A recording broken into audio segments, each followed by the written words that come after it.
What were the main battles the Army conducted in North Africa? How did personality issues between Patton and Montgomery affect the Sicilian campaign? What was the Allied strategy to defeat Italy, and what key battles took place, paving the road to Rome and Italy's defeat? For answers to these questions and more Army History Insights, stay tuned. Welcome to the U.S. Army History and Heritage Podcast, the official podcast of the United States Army Center of Military History.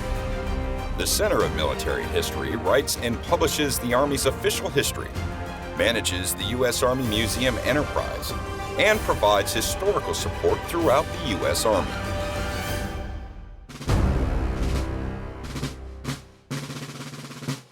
Hello, everyone, and welcome to the United States Army History and Heritage Podcast.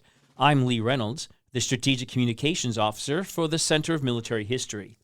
In this episode, we're looking at the Army in North Africa after Operation Torch, which took place in November 1942 and through the Italian campaign. Joining me for this discussion is Dr. Dave Hogan. Thank you, Dr. Hogan, for being here. It's a pleasure. Always a pleasure to be with you, Lee. Yes, thanks so much. And so a little background on Dave. He's from Michigan, and he received his bachelor's degree from Dartmouth College in 1980 and his PhD from Duke University in 1986. After teaching at Elon College, he joined the U.S. Army Center of Military History in 1987. He's the author of A Command Post at War, First Army Headquarters in Europe from 1943 to 45. He wrote Raiders, or Elite Infantry, the changing role of the U.S. Army Rangers from Dieppe to Grenada. And he also wrote U.S. Army Special Operations in World War II. And finally, Centuries of Service, the U.S. Army 1775 to 2005. And for 15 years, he taught an honors seminar at the University of Maryland, College Park, on American attitudes toward warfare and the military. And he's also taught in the Norwich University's online military history program. He is a former trustee of the Society for Military History and is currently working on a biography of General of the Army Omar Bradley. That's a lot, Dave. You captured it succinctly. Great, and I know you've done a lot of things in Army history, but you've done a lot really that focuses on World War II. So let's just get to the key point here.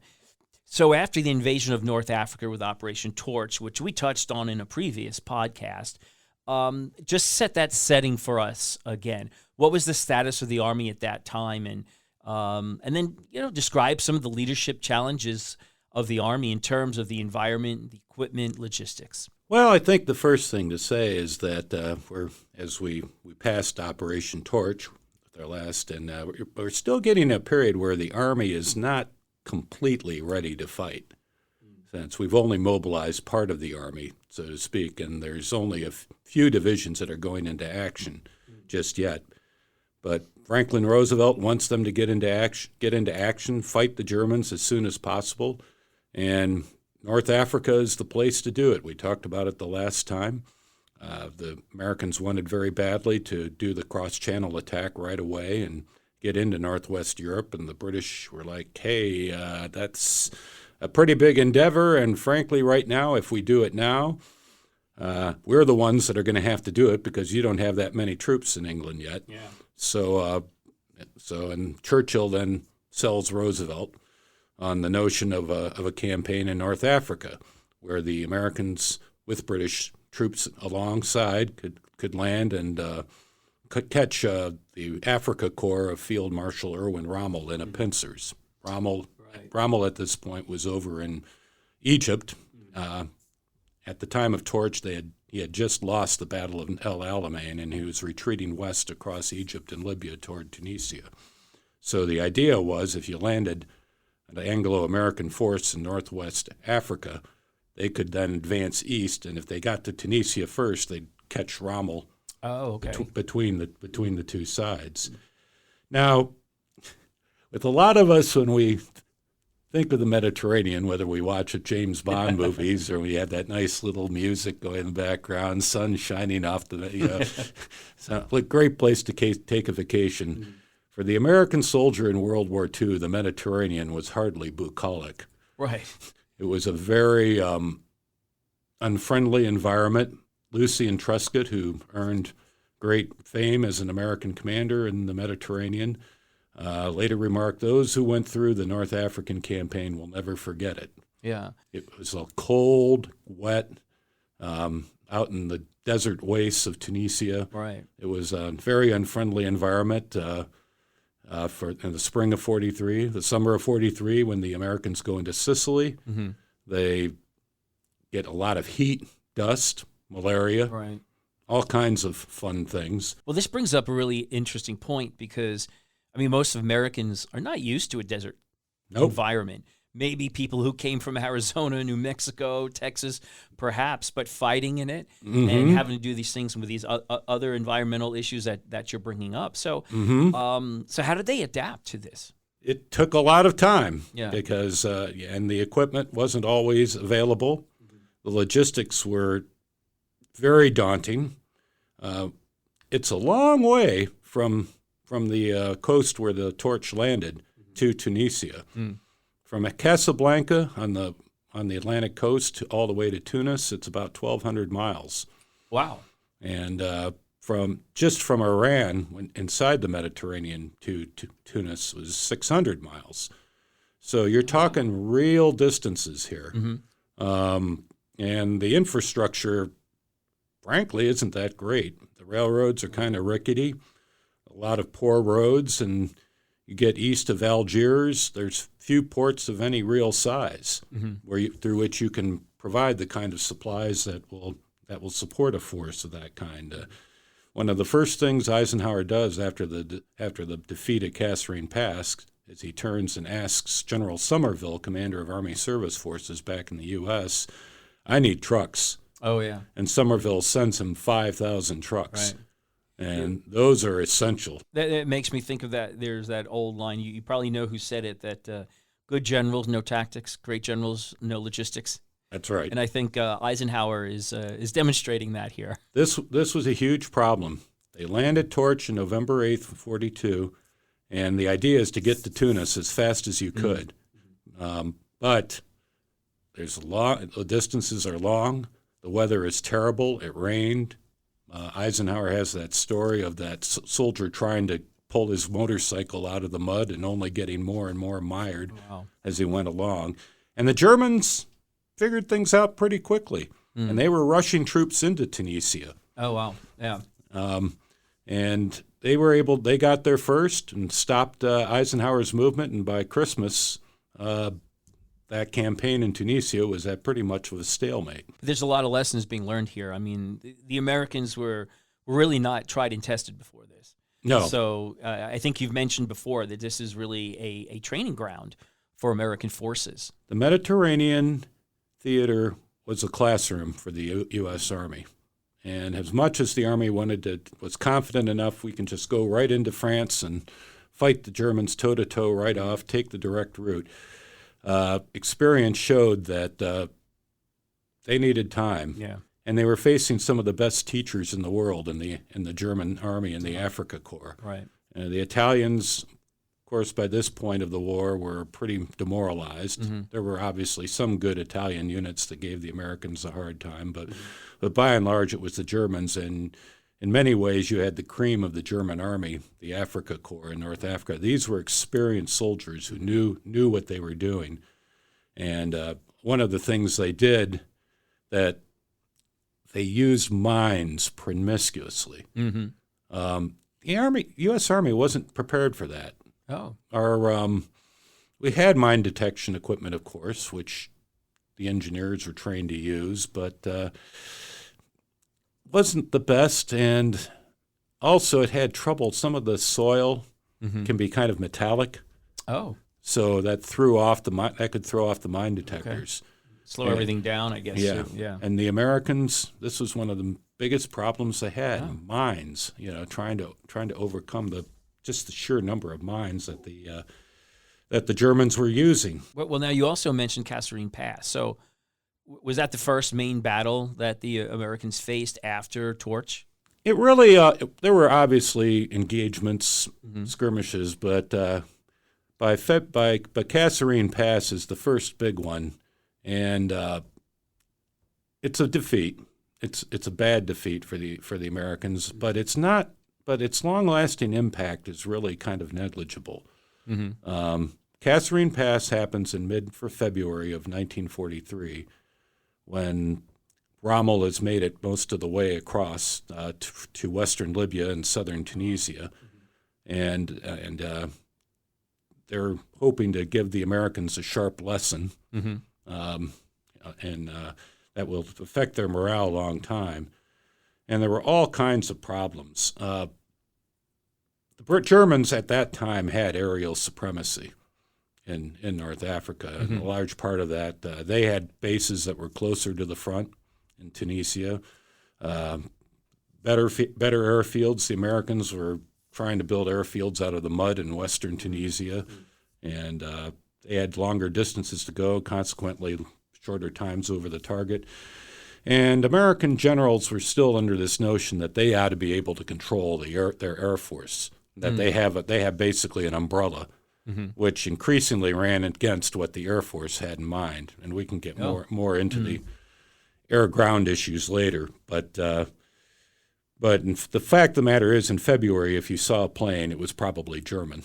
Oh, yeah. Oh, wow. And that created a lot of havoc along the lines of communication. So let's talk a little bit about the leadership then also. So we come in after Kasserine Pass. There's a change of leadership. After Kasserine Pass, there's Patton. Right, yeah. So what impact did that have on the American Army then? Eisenhower was a little hesitant at first to relieve General Lloyd Friedendahl, who was the commander of Second Corps. That was the American contingent at the time. And Eisenhower had recognized that in many ways he had made Friedendahl's job harder by scattering this corps over a 90-mile front. Oh, wow. Where they just had, that was part of the problem. They had all these units and dispatched in outposts. Germans came through the passes in the mountains and just surrounded them. Oh, wow. And, and when the Americans tried to counterattack, it was like the charge of the Light Brigade. Yeah. So they had enormous losses. But Friedendahl had performed. Yeah, he was very active, but I think the battle got to him. There were some talk of drink, but there was, and after the battle, Eisenhower came to the conclusion from his observers that Friedendahl was not the guy that he would need in command, and that's when he brought in General Patton, who had been commanding the troops in Casablanca, in Morocco, back in Morocco, just like in the movie. Right. And the big thing is that it's hard for people outside the Army. Lee, you were in the Army. You can testify to this, but it's hard sometimes for people in the Army to imagine the fascination professionals have with discipline. And Patton shows up, and discipline is a big thing with him. It's a big thing with Eisenhower.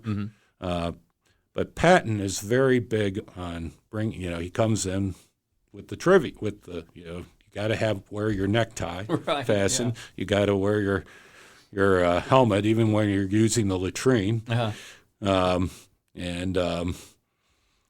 He's very strict, and I had this friend of mine who was in Patton's headquarters said that one day the chief of staff comes in, "Where's the general? Where's the general?"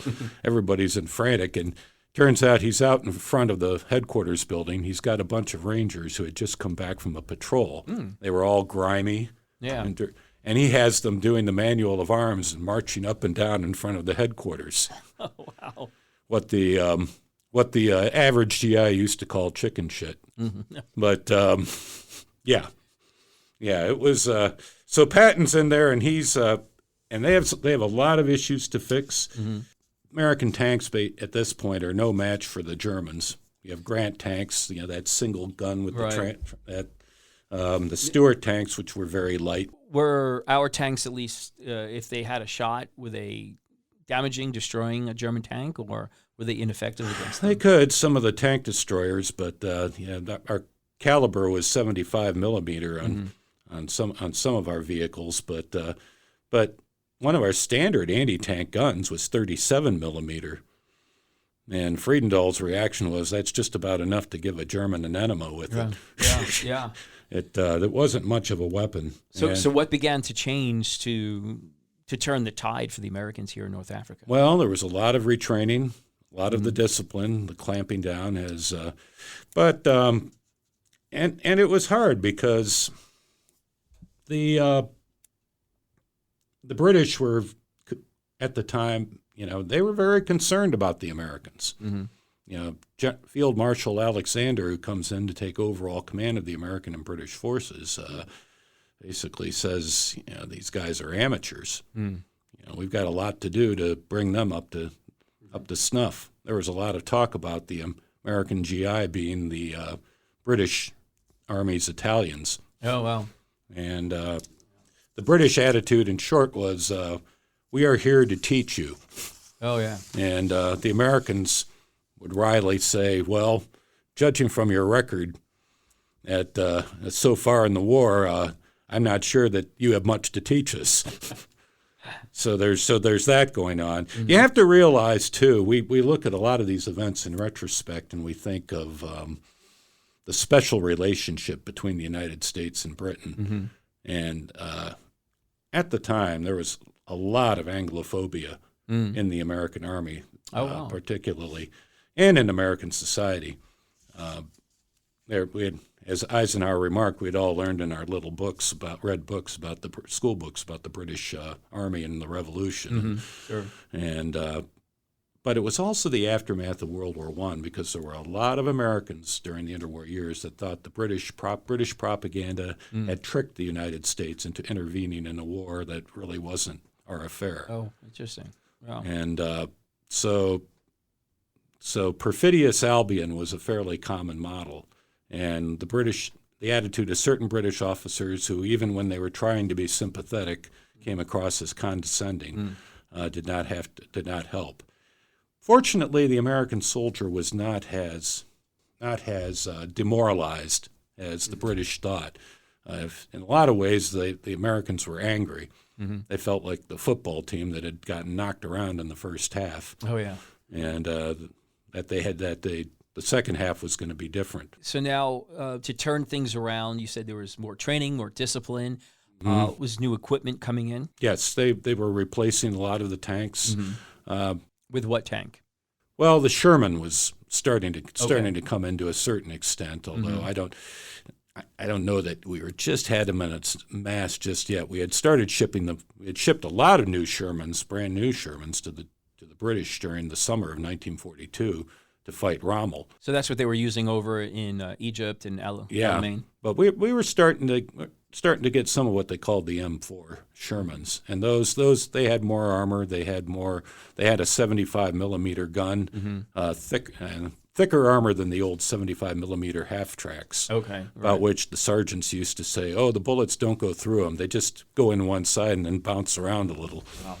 Yeah. So we were fixing a lot of those different problems, but Patton came in, he installed discipline and belief and the idea was Alexander's idea. Alexander, the overall Army commander, Army group commander, overseeing Patton in the Second Corps with the Americans. There was also the British First Army, which was further north, and the French in between. And Alexander's idea was to give the Americans some easier missions to start off with. If they could just kind of demonstrate, as Field Marshal Montgomery was coming up from Libya up through southern Tunisia, keep the Germans occupied, right, in that sense. And so they started with a limited offensive, took Gafsa, and the Germans thought this was another opportunity to give the Germans a good whale, and this is where you had the Battle of El Guitar, which is featured in the movie, and movie Patton. And, Yeah, the Germans, they had a couple of very good 10th and 21st Panzer divisions. They just went right after the 1st Infantry Division. Oh, yeah. And the Americans fought hard and fought well. They got forced back at points, but the Germans prepared for another counterattack. It was delayed. The Americans had cracked the German code, and they said back over in code, "What are you waiting for?" Oh, that's funny. But under strong leadership from General Terry Allen, I could talk about Terry Allen for a while, but And who was Terry Allen? Terry Allen was the commander of the 1st Infantry Division, Okay. the Big Red One, the Fighting First, as they like to call it. And he's part of the reason for the turnaround. Wow. He was much admired as a leader, even though he drove some of his superiors crazy because he thought there was the 1st Infantry Division. The rest of the army was a bunch of replacements. So, but they fought hard. They did well at El Guitar, and then politically, the Americans, Eisenhower was able to prevail on Alexander to give the Americans a sector in the final attack on the German perimeter, and under a new commander, General Omar Bradley, my man Bradley, in northern Tunisia, and Bradley proved to be a very fine tactician in terms of fighting through the mountainous terrain up there. Right. He took an American division that had struggled, the 34th Infantry Division, gave its, he had retrained it, given it spirit, and they made a big achievement in capturing Hill 609, which dominated the northern Tunisia front. So, and in May, the Second Corps takes Bizerte. They weren't supposed to. The British were supposed to take that, but the Americans got the momentum, went into Bizerte. And the prisoners in that second week of May started to flow into those camps. And Bradley and his troops were awed at the sight of 240,000 Germans, and good troops, too. Wow, 240,000. 240,000 prisoners Wow. captured between the British First Army, which had made the main attack on Tunis, and the Second Corps on Bizerte, the U.S. Corps on Bizerte. So this then consolidated North Africa then Yes. under Allied control. So what was next? What's the strategic plan to move forward into continental Europe? Well, notwithstanding Kasserine, the Allies had a pretty fair idea that in the end they were going to win in North Africa. And in January, they were already planning for the next step. And again, the Americans wanted to go to Northwest Europe, wanted to go to France. Right. And the British said, well, look, we're already well involved in the Mediterranean and North Africa, and there just isn't enough. We don't have the resources in England. It's going to take too long to a respite to give the Germans a respite to bring everybody from North Africa back to England, and that's going to give them time to hit the Russians, which we were still very concerned about. The Eastern Front, even Stalingrad was going on right at the time. Oh, okay. Of the Casablanca Conference. So so the British, and remember the Mediterranean is really a British sphere of influence. They have that's been their lifeline to their empire through the Suez Canal, and they were very interested in establishing dominion over the Mediterranean. And if you could capture Sicily, that would be a way to do it. Sicily sits right in the middle of the Mediterranean. It controls the sea routes in between. And they brought the prospect that if you took Sicily, that might be what finally knocks Italy out of the war. And Italy is teetering, and invasion of Sicily might just do the trick on that. Right. So Sicily, the target, and they set Sicily for July of 1943. Operation Husky, they called it. Husky. And how did that operation play out? Well, a lot of historians, when they look at Sicily, they find it disappointing because even the Germans say this, that what the Americans should have done. Sicily is 90 miles from North Africa. It's only 2 miles from the boot of Italy. Wow. But separating the toe of the boot of Italian boot from the Sicilian football is about 2 miles Wow. of very pretty narrow strait Mm-hmm. between the Italian mainland and Sicily.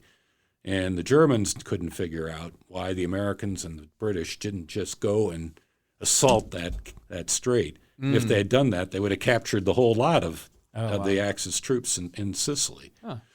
Now, Eisenhower himself later expressed some regret that he hadn't considered that more closely.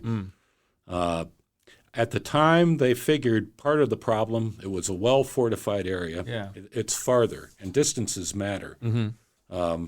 because you want air cover. By this point, the Allied air forces were beginning to establish supremacy over the Germans. Operating independently, that's a whole other area we could get into, air-ground relations, because the Air Force were like, damn it, Army, we are going to do these things independently. You're going to fight the battle of the air because air power is something that's flexible, that you can mass air power and move it around and use it, and you can attack the enemy at its source in airfields. You're wasting your resources if you just have aerial umbrellas over troops. But in their attitude sometimes, the communication between the air and ground troops was not what it should have been. But people still knew that air support was important. Yeah, right. And Messina which is where the Straits of Messina were, was just really outside the range of the Allied fighter aircraft. So consequently, they decided to launch along the southeastern coast of Sicily, eastern and southeastern coast of this triangular-shaped island. And and this is when Montgomery steps in. The original plan, one of these things that you run into is that the Allies really had not had a lot of success yet at an opposed amphibious landing. Torch had not really, the French had been rather half-hearted in their resistance. In this case, there would be resistance on the beaches. Right. And on top of that, once you get a force ashore, how do you support it? And the conventional wisdom at this point is still that you need to grab a port. So the initial plans for Sicily, they had landing here at Catania on the eastern coast, and a landing here on the southwest coast, and landing here on the northwest coast, and landing here on the northwest coast at Palermo, and scattered. So it's three landing areas? Yep, 3 basic landing areas, widely separated. Wow, yeah. Montgomery took a look at this and said, this is a formula for disaster. He said, just like in the lavatory scene in Patton, where he just says, I want everybody to be concentrated on that southeast corner of the island. The British will go in on the eastern side of Catania, and the Americans will go ashore at Gela and Licata along the southern coast. And that way we will have a concentrated punch protecting flanks. And now the trouble, of course, is that this area, except for Catania, which was not part of the original beachhead, they really didn't have ports in that area. But the Americans and the British are starting to come up with solutions for this. And the big part of that is what they call the duck, the amphibious truck. Oh, yes. Which is 2.5 tons. And they figure out that with the duck, you can at least get enough supplies ashore to support a 10-division force. It's a marginal. It's a marginal situation. And in the end, logistics proved to be a challenge in Italy, particularly for the Americans. But there's no concept of creating ports like the Mulberry harbors. And not at this point. The Mulberries would come later. Yeah, okay. But the ducks are very important. The ducks do help us at least keep some supply flow going across the. It was a close run. Our amphibious landing at Gela was a close run. On July 10th, the Americans landed, and then July 11th, they were almost driven back into sea. As Omar Bradley remarked later, only the 1st Infantry Division under Terry Allen, with this perverse division with its equally perverse commander, was able to fight off. I mean, the Germans got close on the second day of the invasion. They almost penetrated to the sea. Oh, wow. To the coast. And it was basically artillery and anti-tank guns firing over open sights. just at close range that finally turned back this German counterattack.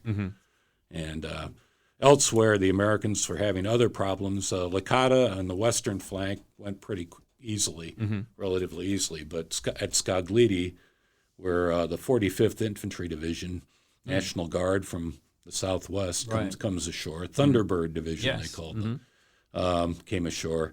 They ran into all kinds of problems with swells, with running aground on rocks, broaching.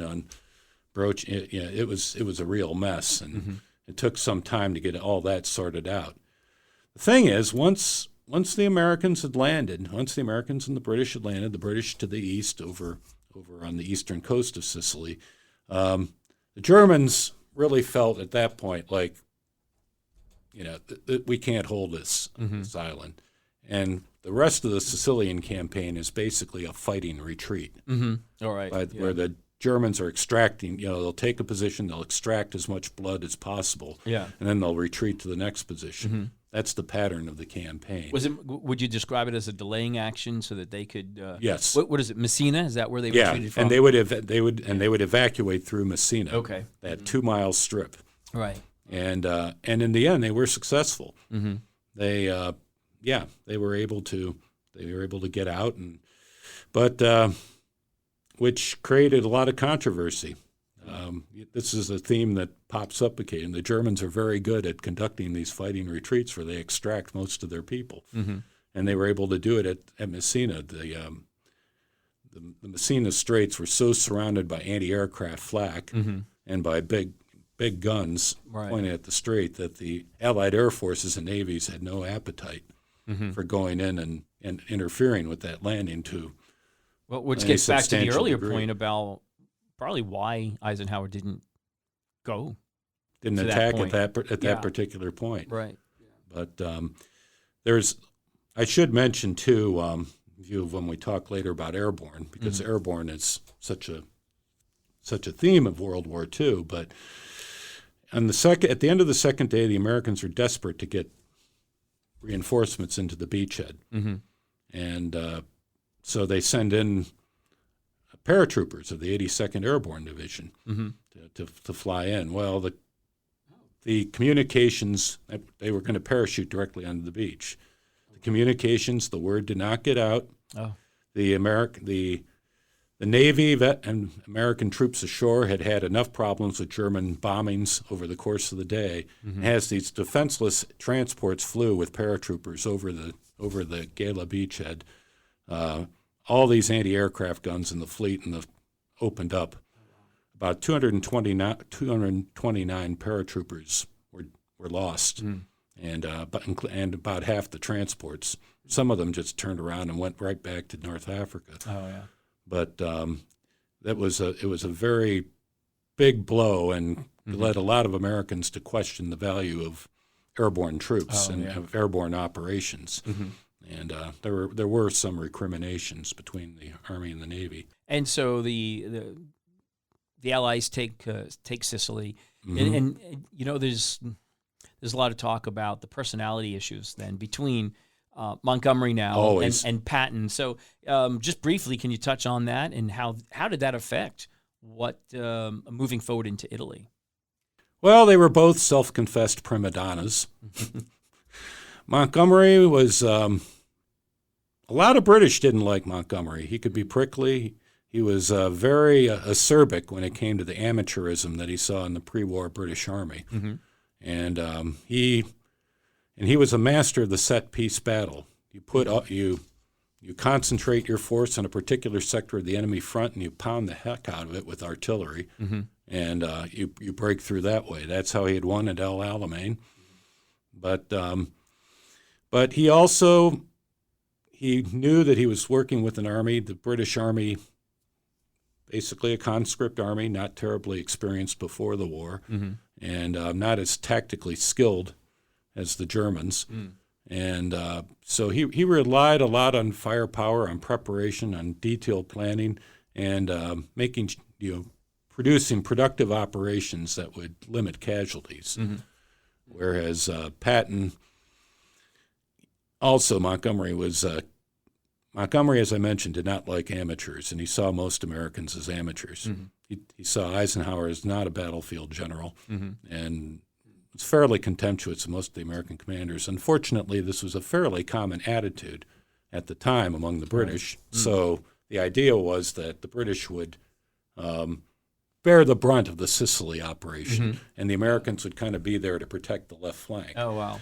Well, Patton and Bradley and the other Americans were feeling the resentment. They felt Eisenhower bent over too far to please the British. And this is when Patton says, I'm going to take a more major role. I'm going to go after Palermo, which is the big Sicilian port on the northwest coast. Probably didn't, strictly speaking, didn't need to do it. The real part of the battle was in the eastern part of the island.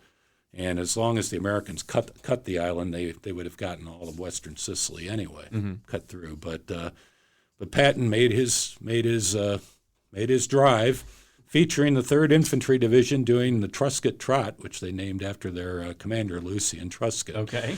They would go 4 miles a day as infantry through very rugged Tunisian campaign, and within days, Patton was in Palermo and turning east toward the east coast. Much is made of the race between Patton, and Patton felt he was in a race with Montgomery. He wanted Messina for the Americans to show the Americans were the equals of the British. And he did a lot of risky moves and to achieve it. Actually, Montgomery was happy enough as he saw his Eighth Army had gotten bogged down a lot in the Catanian Plain, and he was happy enough that Patton was coming across on the 2 northern coastal roads. But in the end, Patton got into Messina, and barely in front of the British. And so the Americans achieved that and felt that they had proven themselves. So there was that friction, and there's criticism. Alexander, who was the overall Allied ground commander under Eisenhower, has gotten a lot of criticism for not coordinating the British Eighth Army and the American Seventh Army under Patton to a better degree. But could he have? That's the question. With two individuals like that, it's hard to say. So now we've got Sicily, and so the plan is to move forward into the boot itself, into Italy. And during the course of the campaign, the Italian government overthrows Mussolini. During the Sicilian campaign? During the Sicilian campaign. On July 25th, the king calls, July 10th is the start of the Sicilian campaign. Messina falls. The end of the campaign is August 17th. On July 25th, the invasion of Sicily is enough to send Mussolini out. Oh, wow. Okay. The king calls him in and says, Duce, you're out of a job. And but the Germans naturally are very suspicious of what's going on. The Italians are negotiating secretly, trying to get an American airborne force, to land by Rome to secure Rome. Oh, wow! From the Italians could already see the handwriting on the wall. Yeah. The Germans would act to take over the Italian boot, and to stop the American drive, and they wanted assurances. And for a time, we were thinking of dropping the 82nd Airborne into the Rome area. Oh, interesting. And then Max Taylor talks about it in his autobiography. He goes up and finds out there really would be sacrificing an airborne division. Not such a great idea. But when the Italians balk, Eisenhower threatens to publish the negotiations, and finally, on September 8th, they announced the Italian surrender. The same day as the day before, American troops land at Salerno. Now, the Italian invasion actually started on September 3rd when the British crossed the strait at Calabria, which is on the Straits of Messina. Okay. So the British land there, and they land over at Taranto, and they're really pushing their way up the boot. And the idea is that the Americans would come ashore at Salerno. Again, air cover is a key consideration. This is about as far as the air cover can reach. Okay, yeah. And but the Germans wall off the landing at Salerno and counterattack. And for a time, the beachhead is in great danger. Eventually, they get in by they again use the 82nd Airborne to reinforce the beachhead, which is held by the 36th and 45th Infantry Divisions. But are they sent in by parachutes or are they sent in by landing craft? This time they were sent in by parachutes, but with strict orders: do not fire on any plane, German or American, during this stretch. So they were able to get them ashore, and that sets the stage. But the Germans are able to hold their retreat routes open from southern Italy, and which sets the stage for the grinding advance up the Italian peninsula. Naples falls on October 1st. Again, referring back to where we started on the sunny Mediterranean. Yes. For American soldiers in Italy, it was not pleasant. By this time, you're getting October, November, approaching winter, the fall, winter, and it rains. Oh, okay. And it rains constantly, and then it rains some more, and the roads turn to mud. It's rugged terrain, mountainous. One ravine after another, one river to cross after another. One American unit crosses the Volturno River, and I don't know how many times the way it bends back and forth, yes. which caused some American Jeep driver to remark, every damn river in this country is named Volturno. That's good. But the Germans are just dug in. Originally, they had thought that if the Americans got a foothold in southern Italy, they'd have to withdraw north of Rome, and that's what the Americans were anticipating. But Field Marshal Kesselring, Albert Kesselring, they called him Smiling Albert, a perennial optimist, promised Hitler he could hold the Allies in the south. And so the Germans dig in on the Gustav line, and the Americans pound against that. There's some severe actions at the Rapido River, where the 36th Infantry Division, National Guard unit from Texas, loses a lot of men trying to make a forced landing of the Rapido in the shadow of this big mountain with an abbey on top of it called Monte Cassino. Oh, yes, yeah. And then the Allies try to open up the front by making amphibious landing behind the German line at Anzio. But they're hesitant in terms of expanding that beachhead. And this was not just the Corps commander.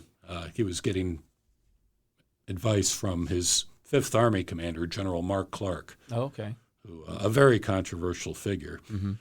In the end, the Germans are able to coop up the Allies at Anzio for months. And it's not until May that the Americans break out of Anzio about the same time. The French Expeditionary Corps makes a big move through the mountains, and the British and Poles are able to take Monte Cassino and start the drive toward Rome. But Clark, instead of attacking the Volta Marone and cutting off the German retreat, elects to go directly for Rome. And he thought that was an appropriate prize for the U.S. Fifth Army. And he runs into resistance in the Alban Hills, and all this gives the Germans time to escape from the Gustav line north of Rome. But once they do that, then the resistance eases, and the Americans march into Rome on June 4th. Now, that's interesting. 2 days before D-Day. Right, 1944. So what comes to mind is, with all the events going on in Italy and all the planning for D-Day, did one detract from the other? Well, the British are always wanting to make a bigger thing out of the Italian campaign. This is where Churchill calls it the soft underbelly. Right. And the British are always wanting to invest more resources in Italy, and follow on from Italy. Churchill argues about the great strategic possibilities that can be achieved by going up through Italy, through the Brenner Pass in Austria, and through the Balkans. Landing in Yugoslavia, later Yugoslavia, and marching up in that direction. And again, it's part of the British Mediterranean orientation. Right. But in the end, the Americans are saying no. They put their foot down. They said we're going to have the second front in France in 1944, and naturally, and they took a lot of divisions. They took a lot of divisions like the 1st Infantry Division, the 9th Infantry Division that had been fighting in the Mediterranean, and took those up to England for the big show. But now, once Rome fell, how much more of a battle was it in Italy? Well, Italy continues, of course, to the end of the war, but it's a sideshow theater. The Allies plan an invasion of southern France for August, and again, the British resist very, very strongly, wanting to exploit all the great opportunities. More Americans were inclined to call this soft underbelly the tough old gut. Yeah. But there are American troops. Fifth Army continues in Italy. They battle through the winter of 1944-45, and this is when the 10th Mountain Division gets its baptism of fire at Riva Ridge. Right, yeah. And there's a lot of tough fighting in the mountains that faced American troops, and what at this point was kind of a forgotten theater. The idea was to tie down German troops from fighting in France. Okay, right. It is a debate over who tied down more troops on the other side, right, in Italy. But in April, just as things were breaking out in Germany, in April 45, the Fifth Army and the Eighth Army break out from the Apennine Mountains into the Po Valley in northern Italy and overrun northern Italy. Yeah. That's when a bunch of Italian partisans grab Mussolini and shoot him and his mistress and put them up on meat hooks to display for all. But at the Americans and the German troops in Italy surrender on May 2nd. Yeah, it's just May 2nd of 45. Yeah. Okay. Just all right. prior with VE Day. Well, good. Well, thank you so much. This has been really very enlightening. I mean, we're several years of the war, but a great overview of what I think is, and you mentioned it earlier. It's not talked about a lot. No, and it's not. Yeah, you hear these names once in a while, but it doesn't get the kind of focus that a lot of the other parts, the other battles and campaigns in World War II get. So, thank you so much for your overview in this. And in future podcasts, we'll go a little bit more into detail on some more of these specific battles and campaigns throughout World War II. But thanks so much. But, before we close, it's time for our Hua trivia moment. So here's a piece of significant Army trivia about the Army during this part of World War II. So what do you have to share with us? When the Americans went into North Africa, of course, they had the Arabs there, and there was a lot of indifference on both sides when the Americans weren't taking target practice out of their train windows at Arabs. There was some animosity and racial attitudes, but North Africa is an old civilization. There's a lot of ruins staging back, and there's one particular ruin that has to do with ancient history that Patton observed, and I'd like to throw out to the audience what ancient city was it that Patton saw when he was in North Africa. And this is where he remarks, "I was there." Yeah, I remember that. From he believed in reincarnation. Right. So what city was it? Carthage. Carthage. There I was, he said. Amidst all the bloodshed and all the reminiscing, and his aides going, "Sir, I was there." There, a man with a deep-seated sense of history. That he did. Yeah. We could talk about Patton for a while, But cool. Well, great. Well, thank you again for all your insights today, Dr. Hogan, about the Army's role in North Africa and the Italian campaign during World War II. And if anyone wants to learn more about the Army's role in North Africa or Italy or anything about World War II for the U.S. Army and learn more about Army history in general, then I encourage you to explore our website at history.army.mil. And if you want to experience Army history every day, then visit our social media sites on Facebook, X, and Instagram. Thanks for joining us today on the United States Army History and Heritage Podcast. For the Center of Military History, I'm Lee Reynolds, and until next time, we're history. The views expressed in this podcast reflect those of the speakers and do not necessarily reflect the views, policies, or opinions of the U.S. Army or Department of Defense. For more information about the Army's proud history and heritage, go to history.army.mil.